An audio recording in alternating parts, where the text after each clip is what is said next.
रामदूत मैं मात जानकी।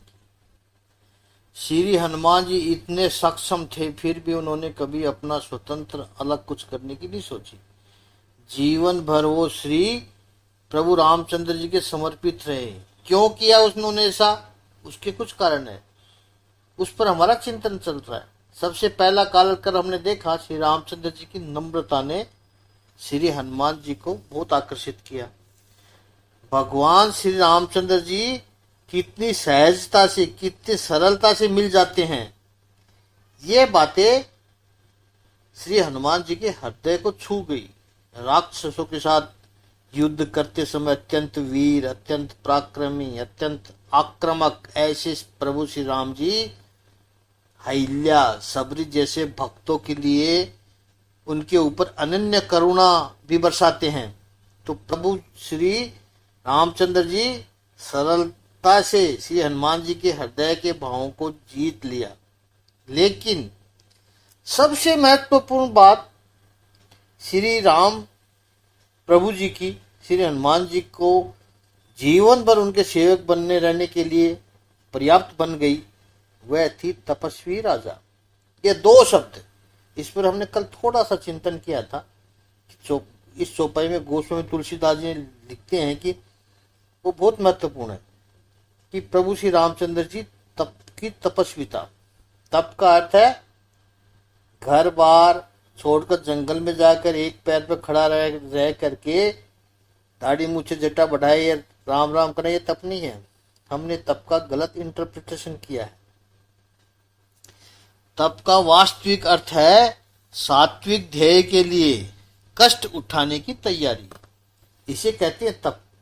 प्रसन्नता पूर्वक कष्ट उठाने की तैयारी, धर्म के संरक्षण के लिए, सामाजिक एवं आध्यात्मिक मूल्यों के संवर्धन के लिए और भविष्य की पीढ़ियों में उच्च आदर्श की स्थापना करने के लिए भगवान श्री रामचंद्र जी ने कितने कष्ट उठाए थे, ये उनका तप है।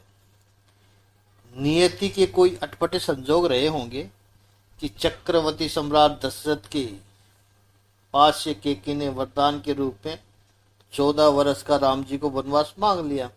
जरा इसकी गहराई में जाएं तो एक नौकरानी पूरे परिवार की प्रगति को, शांति को तोड़ने में कारणभूत बन गई।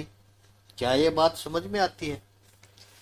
क्या आप अपने काम वाली को इतना महत्व दोगे कि उसके काम में आकर के आप अपने बेटे को घर से निकाल दोगे? क्यों?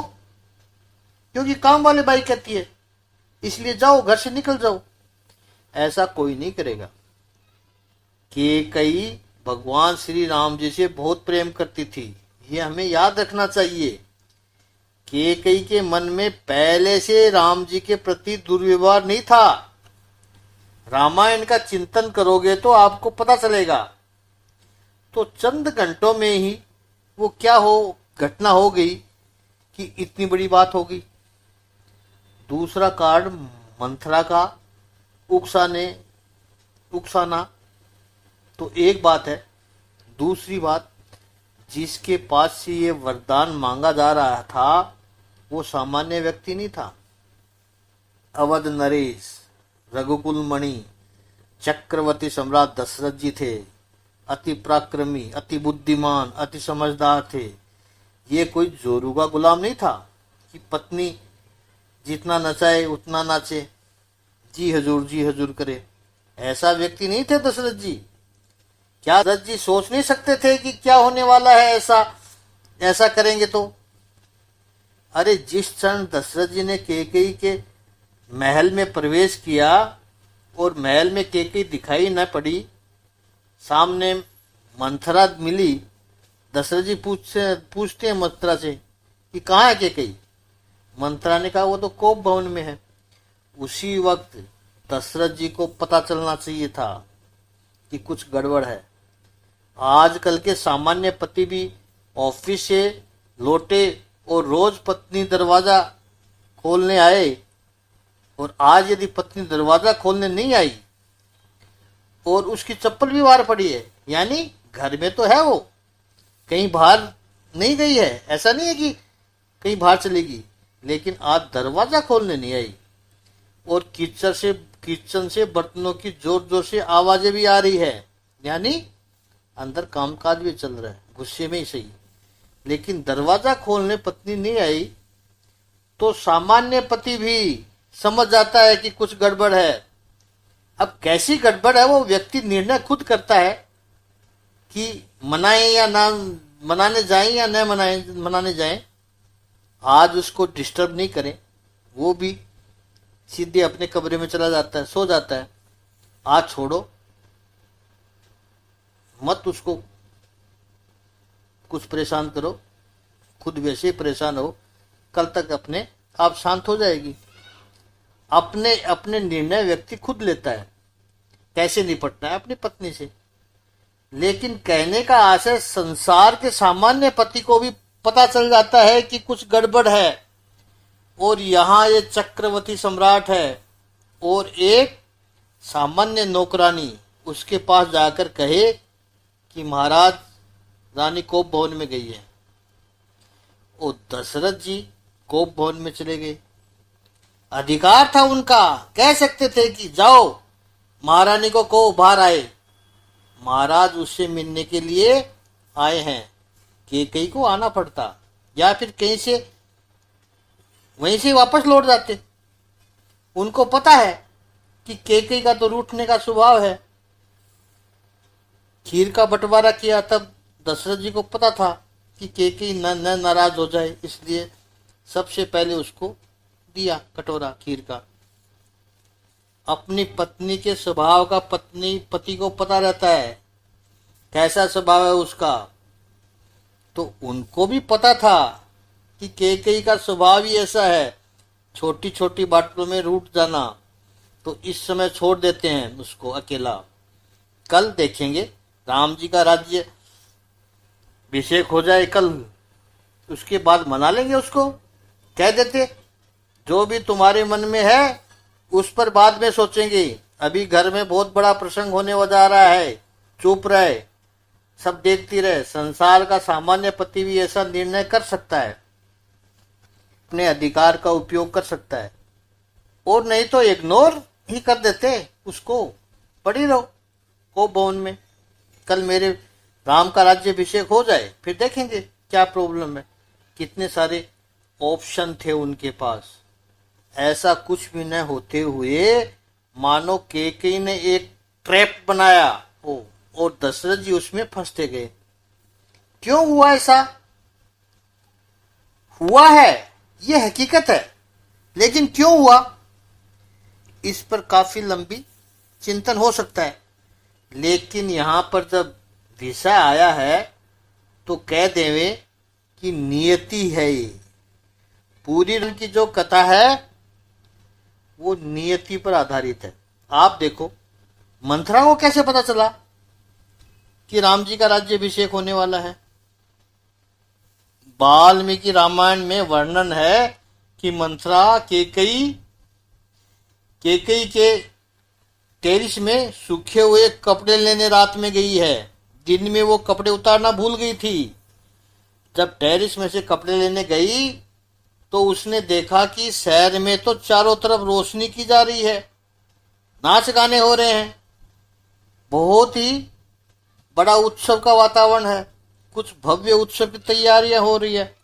और उस समय उसे बाजू के टेरिस में कौशल्या की दासी दिखती है। पास में ही माँ कौशल्या का महल था। मंथरा पूछती है उसे, अरे क्या है ये सब? और वो कौशल्या की दासी कहती है, तुझे पता नहीं है? अरे हमारे राम जी का राज्याभिषेक होने जा रहा है। मेरी कौशल्या महारानी राजमाता बनेगी। मैं भी बड़ी खुश हूं आज। बस यह बात मंथरा को चुभ गई। उसकी ईर्ष्या थी।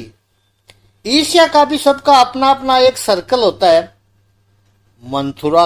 मंथरा को कौशल्या से कोई ईर्ष्या नहीं है। मंथरा को तो उसकी दासी से ईर्ष्या है। अच्छा, अब ये राजमाता की दासी कहलाएगी, मैं नहीं कहलाऊंगी। मुझे राजमाता की दासी बनना है, यह संकल्प था मंथरा का। बनना तो दासी ही है। मंथरा को यह तो अच्छी तरह पता है कि वो कभी भी राजमाता नहीं बन सकती, बस राजमाता की दासी मैं कहलाऊं। यह छोटी सी बात, दो नौकरानियों के बीच में जो संवाद हुआ, उससे मंथरा के मन में यह कीड़ा घुस गया। रामायण को आप तात्विक रूप से समझने की कोशिश करें, उसमें बहुत समझने जैसा है। कई बार हमारे जीवन में ऐसी बहुत छोटी छोटी बातें होती है, लेकिन वो छोटी बात इतना बड़ा स्वरूप धारण कर लेती है कि पूरे परिवार को बिखेर देती है, परिवार को तहस नहस कर देती है, जबकि बात में कुछ दम ही। और 10-20 साल के बाद आप सोचो, तब महसूस करते हो कि क्या किया हमने ये पागलपन। इतना सुंदर परिवार था हमारा, इतनी प्रगति के मार्ग पर थे, और छोटी सी सामान्य बात पर घूम फिरकर केवल सारी बातें ईगो पर आ जाती है। अहंकार, मैं बड़ा या तुम बड़े, बस उसके ऊपर पूरे परिवार को बिखेर दिया। तो दशरथ जी बहुत समझते हैं कैकेयी को कि मान जाओ, मनाने की कोशिश करते हैं, लेकिन नहीं मानी। प्रभु श्री रामचंद्र जी के 14 वर्ष में वन में जाना पड़ा प्रभु श्री रामचंद्र जी को। यह भगवान श्री रामचंद्र जी का तप है। इस ऐसी इतनी लोकप्रिय थी भगवान श्री रामचंद्र जी की, वो चाहते तो राजा बन सकते थे, लेकिन नहीं, पितु वचनों के लिए उन्होंने वन में जाना, कष्ट सहन करना तय किया। कर्तव्य परायण पुत्र का आदर्श स्थापित करने के लिए उन्होंने 14 वर्ष का वनवास सहा। और वन में भी निषाद राजगुह सुग्रीव जैसे मित्र तैयार थे। प्रभु, आपकी सारी सुविधाओं का ध्यान रखा जाएगा, आप ये राज्य ले लीजिए। नहीं, अरे महल की बारो, मैं तुम्हारे गांव में भी नहीं आ सकता। गांव के बाहर ही रहे हैं प्रभु। नीचे पत्तों की सेज पर श्री रामचंद्र प्रभु और माँ भगवती सीता विश्राम करते हैं। सामने से कष्ट स्वीकार किया है उन्होंने। आगे चलकर श्री हनुमान जी उनके साथ रहे तो समीप से उनके चरित्र को देखा है, और उससे श्री हनुमान जी की श्रद्धा दृढ़ हो गई। श्रद्धा और विश्वास श्री भगवान में दृढ़ हो गया कि इनका चरित्र कितना सुंदर है।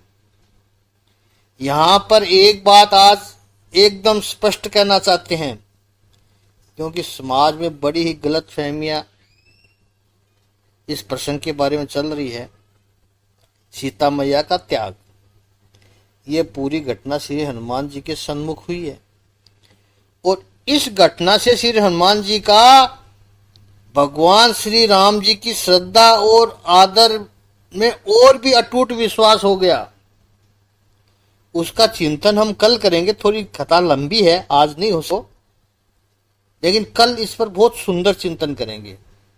आज इतना ही। ओम श्री सच्चिदानंद भगवान की जय। ओम श्री आनंद कंद भगवान की जय।